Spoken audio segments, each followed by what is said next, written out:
जय भीम दोस्तों, मैं रजत मौर्य आप सभी का स्वागत करता हूं बहुजन साहित्य के इस विशेष कार्यक्रम में। आज हम एक कविता का जिक्र करेंगे। पिछले कुछ दिनों इंटरनेट पर ये कविता काफ़ी वायरल रही। इंस्टाग्राम पर ये कविता पोस्ट की गई थी और पोस्ट करने वाले का नाम था बच्चा लाल उन्मनेश। ये कहाँ के रहने वाले हैं इतनी ज़्यादा जानकारी मेरे पास अभी नहीं है, लेकिन जैसे ही ये कविता अपलोड की गई उसके बाद ये कविता काफ़ी वायरल होने लगी। और जब ये वायरल होने लगी तो इस कविता को इंस्टाग्राम से हटा दिया गया या हटवा दिया गया। तो ऐसा क्या था इस कविता में? और इस कविता में दलितों के ऊपर बात की गई है, इस कविता में चुनाव के ऊपर बात की गई है। ये कविता क्या है इसको हम समझने की कोशिश करेंगे, मैं पढ़कर आपको बताऊंगा। लेकिन इस कविता के सारे राइट्स जो हैं वो बच्चा लाल उन्मनेश जी के पास ही हैं। मेरा प्रयत्न सिर्फ इतना है, क्योंकि मैं बहुजन साहित्य पर ही काम करता हूँ, तो इस कविता को हम कलमबंद कर सकें या फिर वीडियोग्राफी के तहत इसका एक दस्तावेजीकरण कर सकें। ये कविता बहुत ही अच्छी है और जब पहली बार मैंने इस कविता को पढ़ा तो ये कविता मेरे दिल को बहुत ही गहराई तक छू गई।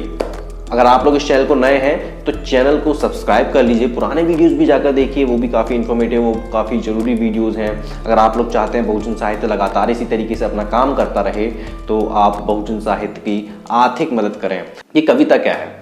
इस कविता का शीर्षक है छिछले प्रश्न गहरे उत्तर। कविता का जो शीर्षक है वही अपने आप में कई सारे प्रश्न आपके जहन में पैदा कर देता है। छिछले प्रश्न गहरे उत्तर। कविता कुछ इस तरह है कि कौन जात हो भाई? दलित हूं साहब। नहीं मतलब किस में आते हो? आपकी गाली में आते हैं साहब, गंदी नाली में आते हैं और अलग की हुई थाली में आते हैं साहब। मुझे लगा हिंदू में आते हो। आते हैं ना साहब चुनाव में, आते हैं ना साहब चुनाव में। मतलब चुनाव के टाइम पर जो दलित कम्युनिटी की, जो पूरी दलित कम्युनिटी है वो हिंदू हो जाती है और बाकी टाइम पर वो अछूत होती है। उसका खाना भी, छूना भी हमें पसंद नहीं है और पहले के ज़माने में तो उसकी परछाई भी हमें पसंद नहीं हुआ करती थी। लेकिन चुनाव जैसे ही आता है वो हिंदू हो जाता है। अगला पैरा है इस कविता का कि क्या खाते हो भाई? जो एक दलित खाता है साहब। नहीं मतलब क्या क्या खाते हो? आपसे मार खाता हूं, कर्ज का भार खाता हूं और तंगी में नौन तो कभी अचार खाता हूं साहब। नहीं मुझे लगा मुर्गा खाते हो। खाता हूं ना साहब आपके चुनाव में। आपने ये चीज हर जगह देखी होगी, चुनाव जैसे ही आता है खास करके गांव के एरिया में, रूरल एरिया में ये चीज देखने को मिलती है कि वहां का जो प्रत्याशी होता है वो दलित बस्तियों में दारू और मुर्गा बंटवाता है। जहां जहां वो जिस जिस तरीके से काम कर सकता है, जैसे दलित बस्तियों में मुर्गा दारू बंटवा दिया, ट्राइब्स में दारू बंटवा दी, मुर्गा बंटवा दिया, इस तरीके से वो वोट बटोरते हैं। और हमारे जो नासमझ लोग हैं हमारी कम्युनिटी के, वो लोग उनको वोट दे देते हैं। लेकिन वो ये भूल जाते हैं कि इस चुनाव के बाद वो क्या खाएंगे या इस चुनाव के पहले वो क्या खा रहे थे। वही गालियां, वही नॉन रोटी, वही धुतकार, यही सारी चीजें तो मिल रही थी इन्हें। लेकिन ये हम चुनाव के दौरान भूल जाते हैं। चुनाव का जो हफ्ता रहता है, एक हफ्ता भी नहीं, 2 से 3 दिन जो रहते हैं, उस ड्यूरेशन में जो प्रत्याशी हमारे सामने 56 भोग लगवा देता है, 56 भोग तो क्या, जो दारू परोसवा देता है, मुर्गा परोसवा देता है, वो। आगे सुनिए, इसका अगला पैरा है, क्या पीते हो भाई? जो एक दलित पीता है साहब। नहीं मतलब क्या क्या पीते हो?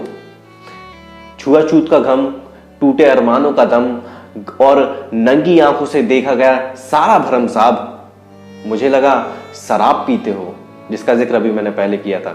मुझे लगा शराब पीते हो। पीता हूं ना साहब आपके चुनाव में, क्योंकि जब चुनाव आते हैं तो इन लोगों को एक अलग दलित प्रेम उमड़ता है।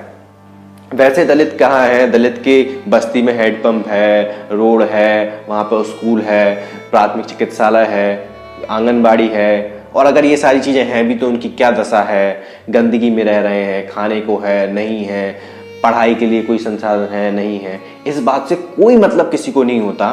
लेकिन जब चुनाव होते हैं तो इनको हर चीज से मतलब होता है। इसका अगला पैरा सुनिए, क्या मिला है भाई? जो एक दलित को मिलता है साहब। नहीं मतलब क्या क्या मिला है?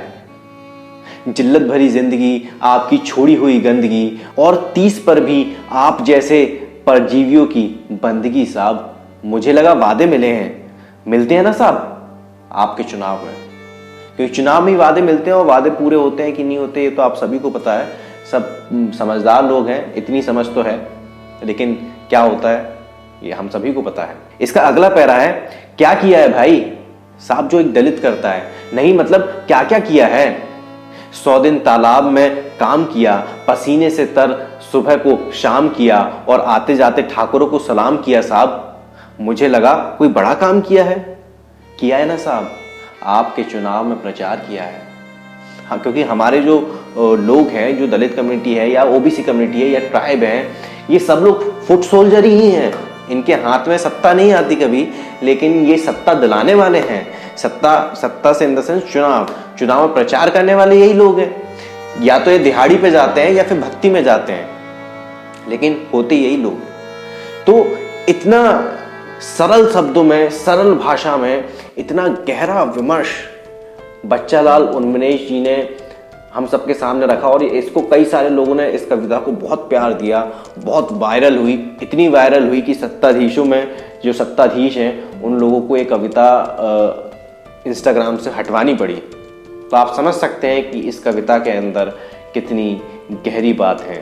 उम्मीद करता हूं कि ये कविता आप लोगों को अच्छी लगी होगी। हम कोशिश करेंगे कि बच्चालाल उन्मेष जी का हम एक इंटरव्यू ले पाएं। इस कविता को लिखने के दौरान उनके अंदर किस तरह का मनोविज्ञान था, किस तरह की संवेदनाएं थीं, ये उनसे हम बात करने की कोशिश करेंगे अगर संभव हुआ तो।